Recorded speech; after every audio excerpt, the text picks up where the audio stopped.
আমাদের আজকের গল্প মাতৃরূপেণ সংস্থিতা। কলমে মৃদু ছন্দা চক্রবর্তী।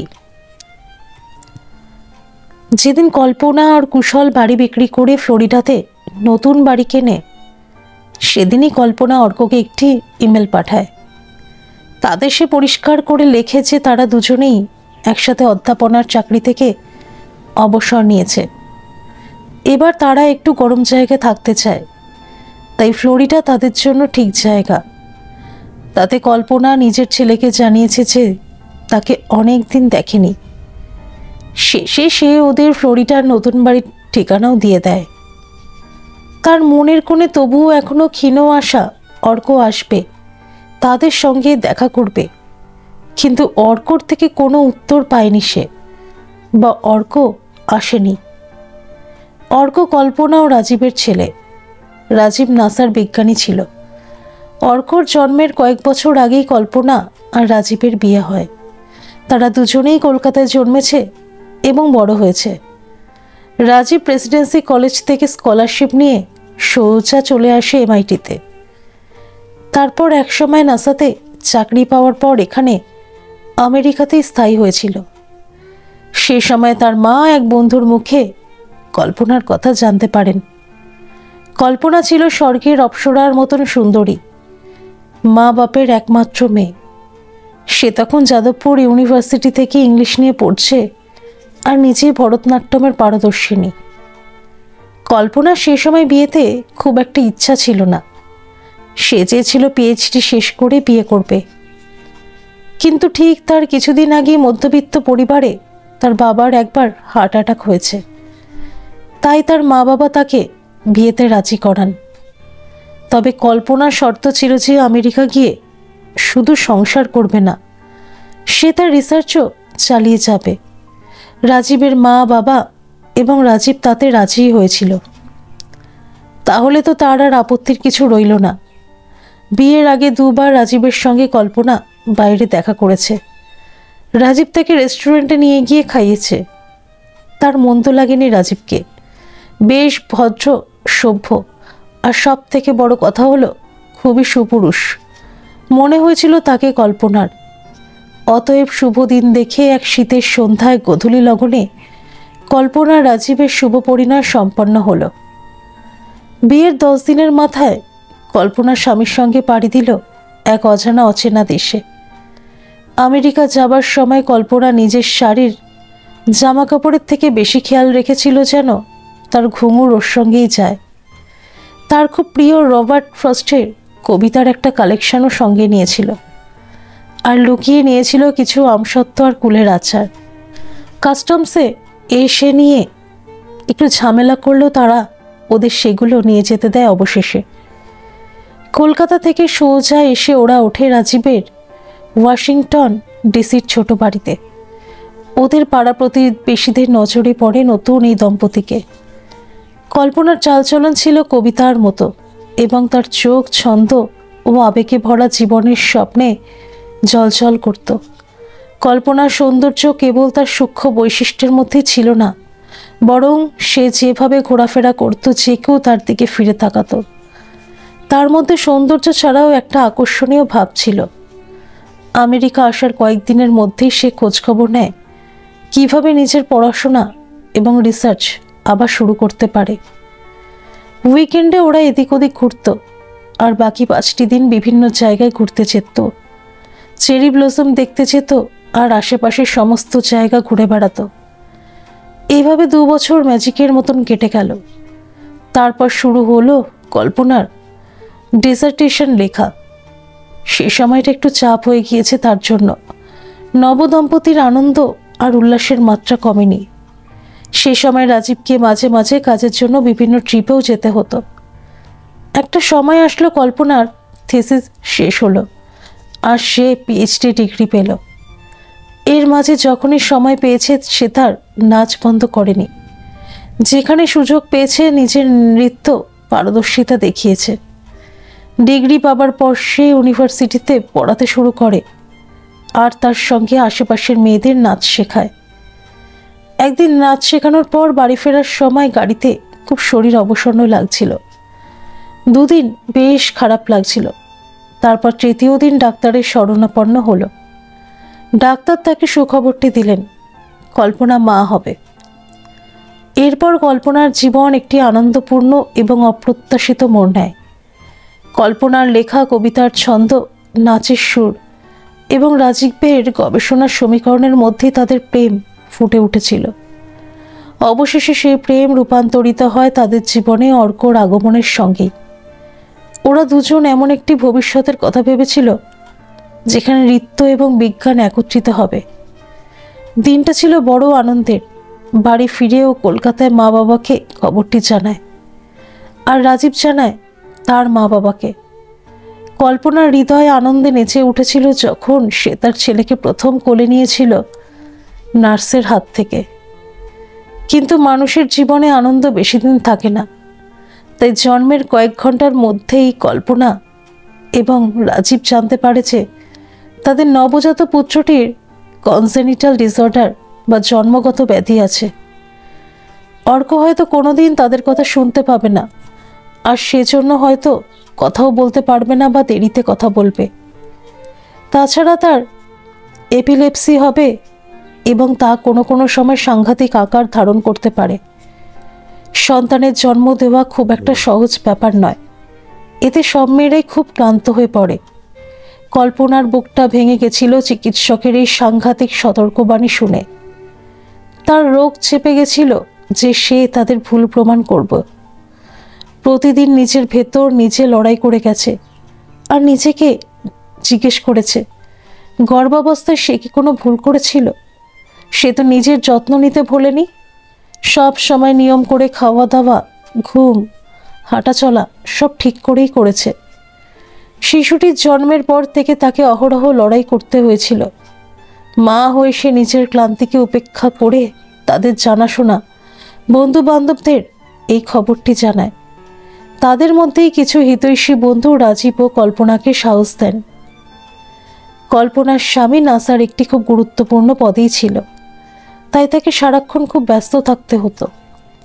সে তার ডিপার্টমেন্টের ডিরেক্টর ছিল, যেখানে নাসার সময়সূচি এবং স্যাটেলাইটের চালচলন নিয়ে কাজ করা হয়। হাসপাতাল থেকে বার হবার সাথে সাথেই নিজের দুর্বল শরীর থাকা সত্ত্বেও মেয়েটা রাত দিন ভেবেছে কিভাবে তার সন্তানকে সুস্থ একটা জীবন দেওয়া যায়। যে মুহূর্তে একজন মা এমন একটি হৃদয় বিদারক সংবাদ পায় যে তার প্রাণের প্রিয় নবজাতকের একটি জন্মগত রোগ হয়ে রয়েছে এবং সে কখনোই অন্য শিশুদের মতো জীবন উপভোগ করবে না, তার পৃথিবী অসংখ্য টুকরো হয়ে যায়। তার দিনগুলি হয়ে ওঠে ঝাপসা। ডাক্তার দেখা, চিকিৎসা পরামর্শ এবং নিদ্রাহীন রাতের একটি নিরলস চক্র। সে একজন উকিল হয়ে ওঠে। অক্লান্তভাবে চিকিৎসা, থেরাপি এবং সহায়তার নেটওয়ার্ক নিয়ে গবেষণা করে। তার হৃদয় শত ছিন্ন হয়ে যায় ব্যথার বাণে বিদ্ধ হয়ে যখন সে তার সন্তানের সংগ্রাম দেখে।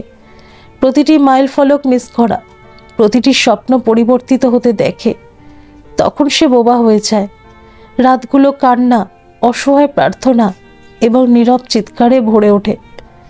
তবুও যন্ত্রণার মধ্যে সে আবিষ্কার করে এই শিশুটির প্রতি তার নিঃস্বার্থ ভালোবাসা। সে একজন যোদ্ধা হয়ে ওঠে। তার নিজের মধ্যে মায়ের আবেগ, দুঃখ, স্থিতিস্থাপকতা এবং অটল সংকল্পের সংঘর্ষ চলে প্রতিদিন, প্রতি মুহূর্তে। তার চোখে তার সন্তান অসাধারণ প্রতিকূলতাকে অস্বীকার করে এবং তাকে শক্তি, সমবেদনা এবং স্থিতিস্থাপকতা সম্পর্কে শেখায়। সেই শিশু অবস্থায় যাত্রা কঠিন, কিন্তু তার ভালোবাসা অটল থেকে যায়। সামনের পথ আলোকিত করে। হাজার হলেও মায়ের মন সব বোঝে। যাদের ঘনিষ্ঠ বন্ধু ভাবত তারা অনেকেই আসেনি ওর নবাগত সন্তানকে দেখতে। কারণটা আজ করতেই তার অল্প সময় লেগেছিল। সে সময় দেশ থেকে তাকে দেখাশোনার জন্য এসেছিলেন তার শাশুড়ি। উনি তার সুযোগ নিলেন। উনি বলতে শুরু করলেন যে এরকম একটা প্রতিবন্ধী বাচ্চাকে অরফানসে পাঠিয়ে দেওয়াই উচিত। উনি ছেলে রাজীবকে আড়ালে ডেকে বলতেই শুরু করলেন যে তার স্ত্রী কল্পনা এক অপয়া মেয়ে, ঘরের অলক্ষ্মী। সে আসার পর থেকে ওনার ছেলে রাজীবকে বদলে দিয়েছে। সে বিয়ের পর থেকে আর ওনাদের ফোন করে না ইত্যাদি। শাশুড়ির মতে কল্পনা এবং তার সন্তান ওনাদের পরিবারের জন্য ক্ষতিকারক। কল্পনা বেশ কয়েকবার ওনাকে বলতে শুনেছে যে রাজীব যেন কল্পনাকে ডিভোর্স দিয়ে দেয়। তারপর ওনার জানা এক কলকাতার মেয়ের সঙ্গেই উনি ওনার ছেলের বিয়ে দেবেন। কিন্তু রাজীবের মায়ের অন্যায়ের আবদারে কর্ণপাত করেনি। তার নিজের স্ত্রীর পাশে থাকা এবং তাকে সাহস দেবার জন্য কল্পনা প্রমাণ করতে পেরেছিল যে তার কোনো গাফিলতি ছিল না এবং তার পুত্র অর্কর সমস্যা জন্মগত বা জেনেটিক নয়। এটা সম্পূর্ণ হয়েছিল হাসপাতালের নার্সদের নেগলিজেন্সের জন্য। জানাশোনা এক অ্যাটর্নি ধরেছিল ওরা। সে কোর্টে প্রমাণ করেছিল হাসপাতাল সম্পূর্ণ দায়ী। আস্তে আস্তে বছর 2 হবার পর থেকে অর্কর অবস্থা একটু একটু করে ভালো হয়েছে। সেই সময় থেকে সে ধীরে ধীরে তার বাবার কাছে ঘেঁষা হতে শুরু করেছে। বাবার ছেলের একসঙ্গে বিভিন্ন সময় বিভিন্ন ভঙ্গিতে কল্পনা ছবি তুলেছে। অর্ক তার বাবার থেকে অনেক কিছু শিখেছে, কিন্তু আস্তে আস্তে কল্পনা হয়ে গেছে একা।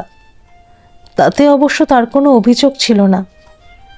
এরপর আবার একটা সময় আসলো যখন রাজীবের মা বাবা বেশ কিছুদিনের জন্য কলকাতা থেকে আমেরিকাতে থাকার জন্য আসলেন। কল্পনার শাশুড়ি খেলার ছলে প্রায়শই অর্ককে তার মায়ের বিরুদ্ধে নানান রকম কথা বলতেন। ব্যাপারটা কল্পনা প্রথমে খেয়াল করেনি। একদিন হঠাৎ অর্কর একটা কথাতেই কল্পনার খটকা লাগলো। সে সময় 6 বছর বয়স অর্কর। সে বাড়ির পাশে স্কুলে যায়। সকালে বাসে করে যায় আর বিকেলে বাসে করে ফেরে। দাদু তাকে বাস স্টপ থেকে ঘরে নিয়ে আসে। ঘন্টা 2-এর জন্য শিশুটি তার ঠাম্মা দাদুর কাছেই থাকত। তারপর কল্পনা বাড়ি ফিরত, আর সেটুকু সময়ের মধ্যেই ঠাম্মা শিশুটিকে তার মার সম্বন্ধে নানা রকমের কটূক্তি করতে থাকে। এক বিকেলেই কল্পনা ইউনিভার্সিটি থেকে বাড়ি ফেরার সঙ্গে সঙ্গে অর্ক তাকে বলে, ঠাম্মা বলেছে তুমি একটা পচা মাম্মা। সত্যি কি তাই মাম্মা? প্রথম দিন কল্পনা হেসে উড়িয়ে দেয় ছেলের কথা, কিন্তু এইরকম বারবার ছেলের মুখে নিজের নিন্দা শুনে সে ছেলেকে জিজ্ঞেস করে তার ঠাম্মা আর কি বলেছে। তখন অর্ক অনেক কথা বলে। উচ্চশিক্ষায় শিক্ষিত কল্পনা ঘুণাক্ষরেও ভাবতে পারেনি এক শিশুর মনে তার মায়ের সম্বন্ধে অন্যের কটূক্তির সাংঘাতিক এক বিষবৃক্ষ সৃষ্টি করতে পারে। পরে কল্পনা নিজেকে দোষ দিয়েছে শাশুড়ির সঙ্গে এ নিয়ে মুখোমুখি কোনো কথা না বলার জন্য। তার ফলে শাশুড়ির এই দুরাচার বেড়েই চলে। শ্বশুর এবং বিশেষ করে শাশুড়ি অর্ক শিশু মনে তার মায়ের প্রতি একটা ঘৃণাবোধ সৃষ্টি করেন। তার ফলে ওনারা যতদিন ছিলেন কল্পনা নিজের থেকেই নাচ আর পড়ানো নিয়ে ব্যস্ত থাকার চেষ্টা করত। পরে বুঝেছে সেটাই হয়তো তার জীবনের বড় ভুল। তার উচিত ছিল না অতটুকু শিশুকে সম্পূর্ণ ওনাদের হাতে ছেড়ে দেওয়া। আর সেই বিষের বীজ বড় হয়ে পরে তার শিকড় বহু দূর ছড়িয়েছে। তারা অর্ককে তার মায়ের কোল থেকে কেড়ে নিয়ে মাকে তার শত্রু বানিয়েছেন। একটা সময় শ্বশুর শাশুড়ি দেশেও ফিরে যায়। কল্পনার স্বস্তির নিঃশ্বাস ছাড়ে। এর পরের বেশ কিছু বছর কল্পনা রাজীব বলতে গেলে সুখেই ছিল, কিন্তু কল্পনা লক্ষ্য করেছে মাঝে মাঝেই অর্ক তাকে কারণে অকারণে অপমানজনক কথা বলে। কিন্তু অত ছোট শিশুর কথাতে কল্পনা কোনোদিনও রুষ্ট হয়নি। নিজেকে সান্ত্বনা দিয়েছে, এই বলেছে এই সন্তান মূক ও বধির হবার কথা ছিল, অন্তত সেটা যে হয়নি তাই ঈশ্বরকে অসংখ্য ধন্যবাদ। ধীরে ধীরে ছেলের কৌতূহলী মন তার বাবাকে সারাদিন ছায়ার মতন অনুসরণ করে। বাবার কোনোদিনও বাড়ি ফিরতে দেরি হলে মায়ের কাছ থেকে ফোন নিয়ে বাবাকে ডায়াল করেছে, জিজ্ঞেস করেছে কেন দেরি হচ্ছে তার বাড়ি ফিরতে। সে জানালার সামনে বসে থাকত। বাবার গাড়ি দেখতে পেলে ছুটে গ্যারেজের সামনে চলে যেত। নিজের ছেলের সঙ্গে বসে গল্প বলতে রাজীবেরও খুব ভালো লাগতো। ছেলেকে মহাকাশের অনেক ছবি, সিনেমা স্লাইড এসব দেখাতো। নীল আর্মস্ট্রংয়ের গল্প আর তার ছবি দেখাতো। অর্ক বড় বড় চোখ দিয়ে তাকিয়ে সেসব গল্প শুনতেও। একজন উজ্জ্বল নাসা বিজ্ঞানী রাজীব মুখার্জি নিজের সন্তানের মধ্যে একজন সম্ভাব্য সঙ্গী খুঁজে পেয়েছিল। রাতের আকাশের বিশাল ক্যানভাসের নিচে তাদের বন্ধন গড়ে উঠেছিল। ততদিনে ওরা নিজেদের বাড়ি কিনে সেখানে থাকতে শুরু করেছে। বাবা আর ছেলে মাঝে মাঝে তাদের বাড়ির লনের মধ্যেই টেন্ট বানিয়ে আকাশের তারা দেখত। অর্কর ছোট আঙুলগুলো জলজল করা তারার দিকে নির্দেশ করত। তার বাবা রাজীব তাকে মহাজাগতিক বিস্ময়কর গল্পগুলি বলতো। ছায়াপথের জন্ম, গ্রহের নাচ এবং ব্ল্যাক হোলের রহস্য। কল্পনার বুকটা গর্বে ভরে উঠত তার সুস্থ সন্তানের সঙ্গে বাবার মিষ্টি এই আদান প্রদানের মুহূর্তগুলি দেখে। ছোট্ট অর্ক সোনার চোখ বিস্ময়ের সাথে প্রশস্ত হয়ে যেত যখন সে তার বাবার মুখে অ্যানিমেটেড ব্যাখ্যা শুনত, মহাবিশ্বের রহস্যগুলিকে স্পঞ্জের মতো শোষণ করে। একসাথে তারা মডেল রকেট তৈরি করেছে। তাদের হাসি বসার ঘরে প্রতিধ্বনিত হয়েছে। প্রতি রাতে সারাদিনের ব্যস্ততা সত্ত্বেও রাজীব অর্ককে ঘুম পাড়াতে যেত। ঘুমের গল্পগুলি রূপকথার গল্প নয়, সেগুলো ছিল কোয়াশার এবং পালসারের গল্প। ছেলেকে নক্ষত্রপুঞ্জের পৌরাণিক উৎস এবং বৈজ্ঞানিক তাৎপর্যের কথা বলতো। তার বাবার আবেগ তার মধ্যে একটি স্ফুলিঙ্গ প্রজ্বলিত করেছিল এবং অর্ক স্বপ্ন দেখেছিল যে সে একদিন মহাজাগতিক অন্বেষণ করবে। ধীরে ধীরে অর্ক মিডল স্কুলেও যেতে শুরু করে। তার পিতার প্রজ্ঞা তাকে গঠন করতে থাকে। টেলিস্কোপে দূরের আকাশ আর নক্ষত্রমণ্ডলী দেখা ছিল পিতা পুত্রের দৈনন্দিন কার্যকলাপ। মাঝে মাঝে কল্পনা শুনতে পেত অর্কর বিস্ময়ের উল্লাস। ওহ ওয়াও বাবা, I can't believe this, is this real? আর রাজীব বলতো, ইউ বেটার বিলিভ। কিন্তু সুখ তো সবার জীবনে বেশি দিন সয় না। অর্কর যখন 15 বছর বয়স, সে সময় একদিন সকালে রাজীব আর ঘুম থেকে উঠল না। সে চলে গেল সবাইকে ছেড়ে সেই তারাদের দেশে। ডাক্তার বলল ঘুমের মধ্যেই সে চলে গেছে না ফেরার দেশে। অর্কর কান্নাতে আকাশ কেঁদেছে, তারা ম্লান হয়ে গেছে। বেশ কিছুদিন অর্ক প্রায় বোবা হয়েছিল। তারপর তার স্কুল থেকে প্রিন্সিপাল নিজে এসে তাকে স্কুল যাবার জন্য বলেন। নিজের মায়ের কথায় সে কর্ণপাত করল না, কিন্তু প্রিন্সিপালের কথা মতো 2 সপ্তাহ পর একদিন নিজেই সকালে উঠে বাসে করে স্কুলে গেল। স্বামীকে এত অল্প বয়সে হারিয়ে কল্পনা দিশেহারা হয়ে গেল। অর্কর সঙ্গে যখনই কথা বলতে গিয়েছে সে দেখেছে অর্ক হয় হোমওয়ার্ক করছে, নয়তো বাবা টেলিস্কোপ দেখছে। ওদের নিজেদের ঘরের লাইব্রেরিতে কার্পেটের ওপর বসে একা একা পাজল সলভ করত। কল্পনা চাইতো অর্ক ক্লাসের বন্ধুদের সঙ্গে মিশুক, কিন্তু সে কথা অর্ককে বললে সে উত্তর দিত না বা বলতো, তুমি যদি চাও তুমি বন্ধুত্ব করো ওদের সাথে, আমার কোনো বন্ধুর দরকার নেই। তারপর নিজের বুক চাপড়ে বলতো, আমার বাবা আমার বেস্ট ফ্রেন্ড, সে আমার সঙ্গে সবসময় আছে। অর্কর ক্ষেত্রে তার বাবার অকাল মৃত্যুটা এত কঠিন হলো তার কারণ সে আগেও কারোর সাথে খুব একটা মিশত না। বাবাই তার বন্ধু ও বাবা ছিল। একদিন হঠাৎ করে 15 বছর বয়সে আর কি নতুন করে বন্ধুত্ব করা যায়? বন্ধুত্ব পাতাতে বহু বছর লাগে। কল্পনার ভয় হলো ছেলে ডিপ্রেশনে চলে না যায়। তাই সে ঠিক করলো থেরাপিস্টের কাছেই যাবে। নিজের জন্য ওর এটার প্রয়োজন ছিল। কিন্তু অর্কর ব্যাপারে থেরাপি খুব একটা ফলপ্রদ হলো না। আগেও অর্ক তার মায়ের সাথে কম কথাই বলতো, এখন তো কথা প্রায় বন্ধ। যে দিনগুলো কল্পনা নাচ শেখায় তার বাড়ির বেসমেন্টে, সে দিনগুলো অর্ক দোতলায় বসে গিটার বাজায়। ওর বাবার কাছ থেকে গিটার শিখেছিল। কল্পনা মনে মনে ভাবে, যাক বাবা, ছেলেটা একটা কিছু নিয়ে তো নিজেকে ব্যস্ত রাখছে। অর্ক যখন 11th গ্রেডে যেতে শুরু করে সে সময় কল্পনার আলাপ হয় তার ইউনিভার্সিটির কুশল নন্দী নামক এক নতুন অধ্যাপকের সঙ্গে। কুশল টেক্সাস থেকে ওয়াশিংটন ডিসিতে এসেছে তার একমাত্র কন্যা সৌম্যাকে নিয়ে। বছর খানেক আগে কুশলের স্ত্রী মারা যায় ক্যান্সার হয়ে। বাবার মেয়ে কেউই সে বাড়িতে আর থাকতে পারছিল না, যেন দম বন্ধ হয়ে আসছিল। কুশল মিউজিক ডিপার্টমেন্টের হেড হয়ে এখানে আসে। তার মেয়ের বয়স তখন সবে 10। সুন্দর শান্ত একটি মেয়ে সৌম্যা। তাকে দেখে কল্পনার খুব মায়া হয়। কল্পনার মনে পড়ে গেল অর্কর বাবাকে হারানোর পরের বেশ কিছুদিনের কথা। সে মাঝে মাঝে ওদের দুজনকে ডিনারে ডাকত। মাকে হারানোর পর মায়ের স্নেহ পেল মেয়েটা কল্পনার কাছে থেকে। তার জন্য কুশলও খুব কৃতজ্ঞ। ধীরে ধীরে সবার অজান্তে তখন কল্পনার জীবন আবার এক অপ্রত্যাশিত মোড় নেয়। কুশল লন্ডনের রয়্যাল কলেজ অফ মিউজিক থেকে তার ডিগ্রি পেয়েছে। অসম্ভব ভালো পিয়ানো আর বেহালা বাজাতে পারে। ও যখন পিয়ানো বাজায় মনে হয় তার আঙুলগুলো নেচে বেড়ায়। এমন সুরের আগুন যা মাধ্যাকর্ষণকে অস্বীকার করে। তার আঙুলগুলির প্রতিটি নোট একটি নীরব স্বীকারোক্তি।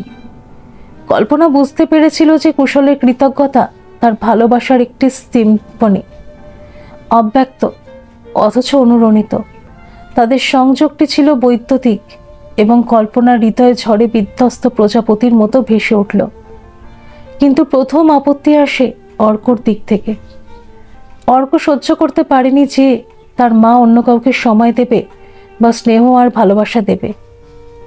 একদিন কল্পনা যখন মেয়েটাকে একটা নাচ শেখাচ্ছিল, হঠাৎ অর্ক অসম্ভব অভদ্র আচরণ করল। কোনোদিনও বেসমেন্টে যায় না যখন অন্য মেয়েরা তার মায়ের কাছে নাচ শেখে।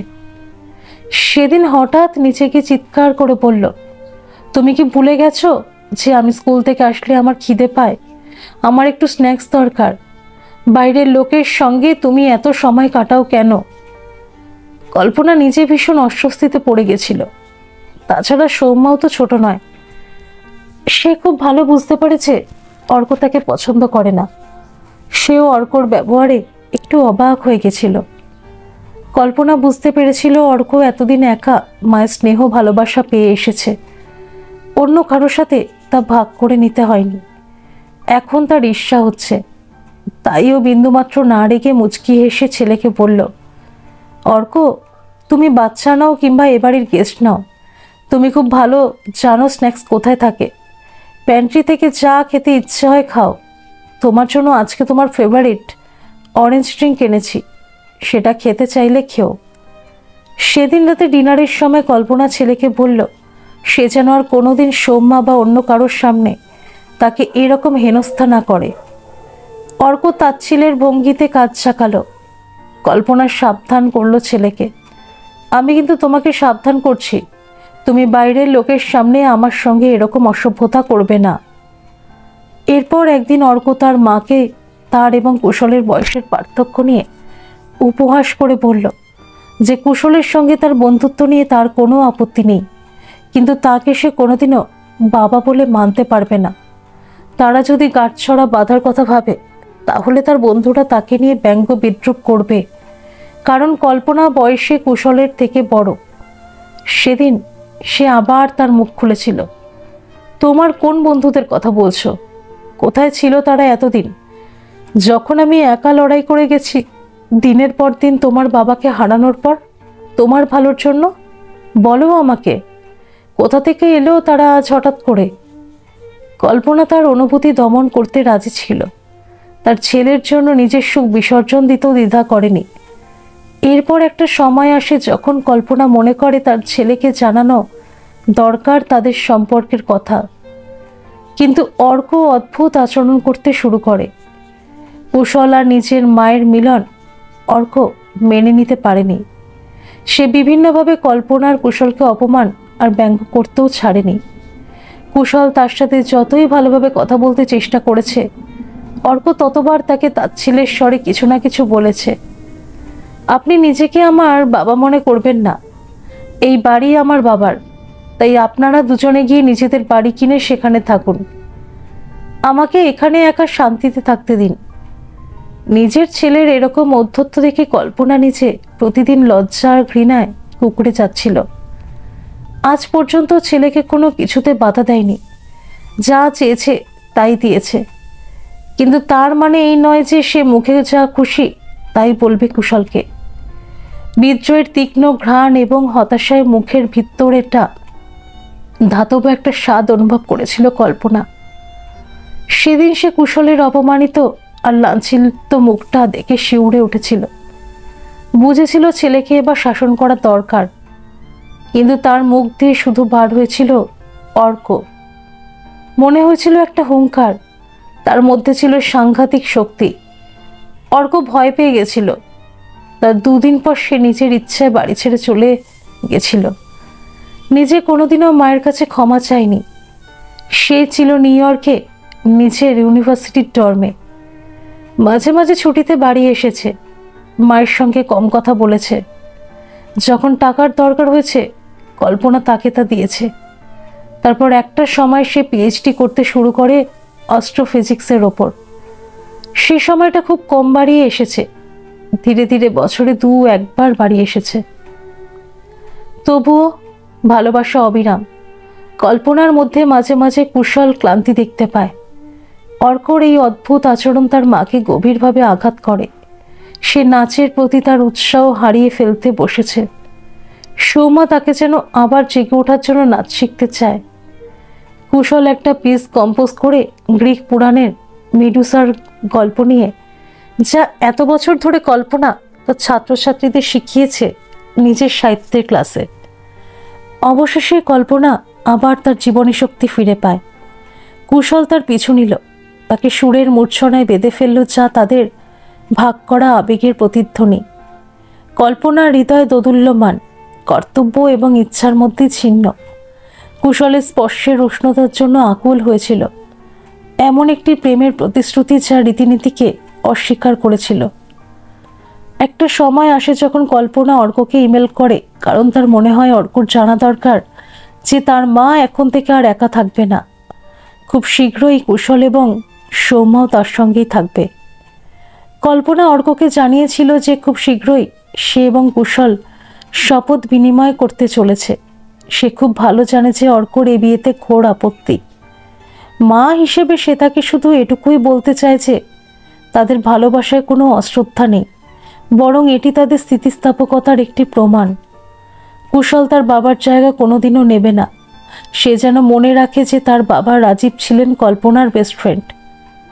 শেষের দিকে কল্পনা লিখেছিল যে সে চায় যেন তাদের এই বিশেষ দিনে অর্ক আসে এবং সেই অনুষ্ঠানে উপস্থিত থাকে। আর একটি কথা কল্পনা অর্ককে মনে করিয়ে দিয়েছিল যে সে কোনো দিন তাকে ঘর ছেড়ে চলে যেতে বলেনি। অর্ক স্বেচ্ছায় বাড়ি ছেড়েছে, এটি তার বাড়ি। সে যে কোনো দিন যে কোনো সময় এখানে আসতে পারে। এরপর একটি শান্ত অনুষ্ঠানে কল্পনা এবং কুশল বিবাহ বন্ধনে আবদ্ধ হয়। অর্ক আসেনি এবং কোনো উত্তরও দেয়নি। তার বেশ কিছুদিন পর একবার অর্ক বাড়ি ফেরে, সবার সঙ্গে একটু আধটু কথাও বলে, তবে সেটা তো আর নতুন কিছু নয়। তার ভাবখানা এমন যেন কোনো কিছুই পাল্টায়নি বাড়িতে। তারপর প্রতি বছর কয়েকবার বাড়িতে এসেছে 2-1 দিনের জন্য, যেন এক অজানা কেউ গেস্ট হাউসে এসেছে। তবুও কল্পনা তার ছেলেকে চোখের দেখা দেখেছে। একসাথে সবাই মিলে ডিনার খাবার সময় কেউ কোনো প্রশ্ন করলে তার উত্তর দিয়েছে 2-1টা শব্দে। কল্পনা যা দিয়েছে সব পরিষ্কার করে খেয়েছে, তারপর সোজা চলে গেছে নিজের ঘরে। কাউকে বিরক্ত বা উত্ত্যক্ত করেনি। তার মা প্রতিবারই ভেবেছে ছেলে আসলে তার সঙ্গে বসে কথা বলবে, কি করছে সে জানবে, কোথায় থাকে জিজ্ঞেস করবে, কিন্তু অর্ক তাকে সে সুযোগ দেয়নি কোনোদিনও। কাছে থেকেও সে কটা দিন সে যেন অনেক দূরের মানুষ ছিল। যাবার সময় শুধু বলে যেত, ওকে মা বাই। হয়তো নিজের সন্তানের জন্য শূন্য স্থানটি পূরণ করার জন্য কল্পনা সৌম্যাকে নিজের মেয়ের মতন করে বড় করে তোলে। সৌম্যাও তাকে মায়ের মতো শ্রদ্ধার ভালোবাসা দেয়। সে মেয়েও একদিন বড় হয়ে যায়, আর সে স্কুলের শিক্ষকতাকে বেছে নেয় পেশা হিসেবে। সে ছোটবেলা থেকে অন্য কিছু হবার কথা ভাবেনি। বাবা আর মামনির কল্পনাকে সে ওই নামেই ডাকে। মতন সে হতে চেয়েছে বরাবর। একটা সময় তারও বিয়ে হয়েছে তার কলেজের বন্ধু এবং এক ইঞ্জিনিয়ারের সঙ্গে। কল্পনার কুশল প্ল্যান করে একসঙ্গে রিটায়ারমেন্ট নিয়েছে। এরপর তারা মুক্ত, কোনো আর দায় দায়িত্ব নেই। ছোট একটা বাড়ি কিনে ফ্লোরিডায় থাকার তাদের ইচ্ছে। সব কিছু ঠিক হয়ে যাবার পর কল্পনা অর্ককে একটি ইমেল পাঠায়, কিন্তু ফ্লোরিডা মুভ করার পরও তার কোনো উত্তর পায় না। প্রায় 2 মাস পর একদিন বিকেলবেলা হঠাৎ তাদের দরজায় কেউ বেল বাজালো। দরজা খুলে কল্পনা দেখে একটি অল্প বয়সী শ্বেতাঙ্গিনী আর সঙ্গে একটি বছর 2-এর মেয়ে। তার চোখ দুটো ঠিক অর্কর মতন। এরপর মেয়েটি যা বলল তা হলো এরকম। মায়ের বাড়ি স্বেচ্ছায় ছেড়ে চলে যাবার পর অর্ক পিএইচডি করে। সেই সময় তার সঙ্গে আলাপ পরিচয় হয় এঞ্জেলা নামক এই মেয়েটির সঙ্গে। সেই আলাপ একদিন পরিণয় রূপ নেয়। অর্ক একটি ভালো চাকরিও পায়, কিন্তু সবসময় সে নিজের মনের সঙ্গে লড়াই করেছে। এঞ্জেলাকে বেশ কয়েকবার বলেছে যে মায়ের সঙ্গে ঝগড়া করে সে বাড়ি ছেড়েছে। ফিরে গেছে বেশ কয়েকবার, কিন্তু কোনোদিনও ক্ষমা চায়নি। এঞ্জেলা তাকে বহুবার বলেছে মায়ের কাছে গিয়ে ক্ষমা চেয়ে নিতে। ছোটবেলা থেকে একাধিক ফস্টার হোমে বড় হয়ে ওঠা মেয়ে এঞ্জেলা চেয়েছিল কাউকে মা বলে ডাকবে, কিন্তু তার হয়ে ওঠেনি কোনোদিনও। সে চাইতো তার স্বামী যেন তাকে তার শাশুড়ির সঙ্গে আলাপ করিয়ে দেয়, কিন্তু অর্কর ইগো তাকে বাধা দিয়েছে। ইতিমধ্যে তাদের এই সন্তান এমি জন্মায়।